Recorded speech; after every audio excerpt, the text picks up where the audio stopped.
so much to talk about here at the 2010 NBA Draft. My pleasure to have ESPN analyst, Mr. Jay Bilas, once again on the show. Pleasure to have you on. Pleasure to be with you, Nabaté. How you doing? Wow, there's so much to talk about, but we're going to keep it to 2 minutes. Definitely, I know you're very busy here. But first question I want to ask, of course the audience knows about John Wall, Evan Turner, Derek Favors, DeMarcus Cousins, etc., etc. Talk about a couple of sleepers that are projected in the second round that can make an impact in the league. Well, I don't know if they're second round. They may sneak in the first round. Grievous Vasquez of Maryland, I think, can play in the NBA and play well. Impact player tends to mean star. There aren't that many stars, at least to me. But Craig Bracken's out of Iowa State. I think has a chance to be a really good contributor. Paul George will probably be taken in the top 15, is my guess. But he's kind of for lack of a better term, kind of a sleeper pick because he's got a lot of potential and he could be very, very good. Keith Gallen, kid named Tiny Gallen from Oklahoma. 6'9" kid with a wingspan of a guy 7'4" that can rebound. He's kind of like a Glenn Big Baby Davis type player. Yes, exactly. So there are a number of guys that have the chance to play in the NBA and to contribute and be productive members of good teams. Think of Hassan Whiteside. He could have waited another year to possibly, his stock would have been much higher. It might have been, but it might not have been. I think he's got a world of ability and he's got a lot of tools.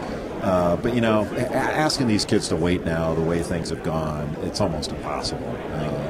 They're all coming out, and more power to them. I mean, I've always encouraged a kid to stay in school because I think it's the best thing for any kid. And if you're the real thing, this is just my opinion. If you're the real thing, you can go whenever you want. You can go early. You can stay as long as you want. If you're the real thing, you don't have a timetable. If you're not that good and people think you are, then maybe you need to go before you get found out. But if you're the real thing, you don't have to go. You can stay as long as you want to. And one of the things, I don't think Tim Duncan's worried about, the years he missed when he was in college or Grant Hill or, even the guys that have come out in the last 10 years. Most of the seniors that have come out haven't hurt themselves. And if they weren't that good, they wouldn't have been drafted that high in the first place. But anyway, I don't think it's a question of being a good decision or a bad decision. I think it's what's best for each kid. And as long as they're doing what's best for them, they've got their eyes open, and they've made an informed decision, I say more power to them and best of luck to them. I'll ask you one more question that it's not involving the NBA draft, but the contract with TNT, CBS. What do you? How great will that be to have broadcast every single game now on cable television as well as on CBS? How will that really contribute to the visibility of the NCAA tournament? Yeah, I just think having the more games that are seen, I think the better it is, and the more outlets you have. I'd love to see it on every network, but.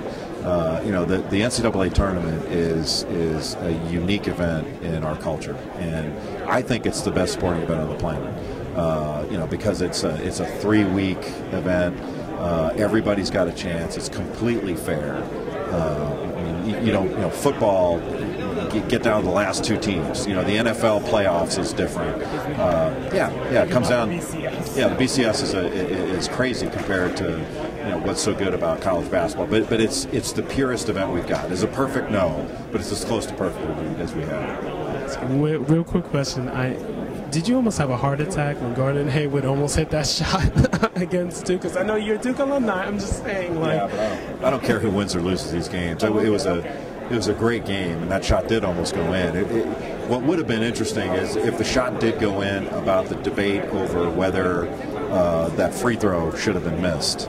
That stuff is so interesting. We make it seem like it's such an easy call, but Krzyzewski made that call not to make the second free throw. He might have missed it anyway, but that would have made it a 3-point game, and any shot would have tied it, and it would have stirred up a heck of a debate. I'm sure he's glad that the debate's not taking place, but it was an amazing tournament. Both of them, like Brad Stevens, is one of the superstars of this profession now. So he's gonna do.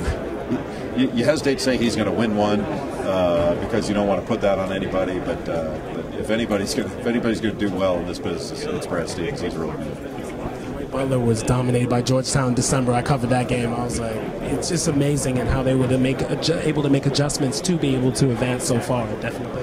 It was a great tournament. Jay, thank you once again. Appreciate it. Good being with you.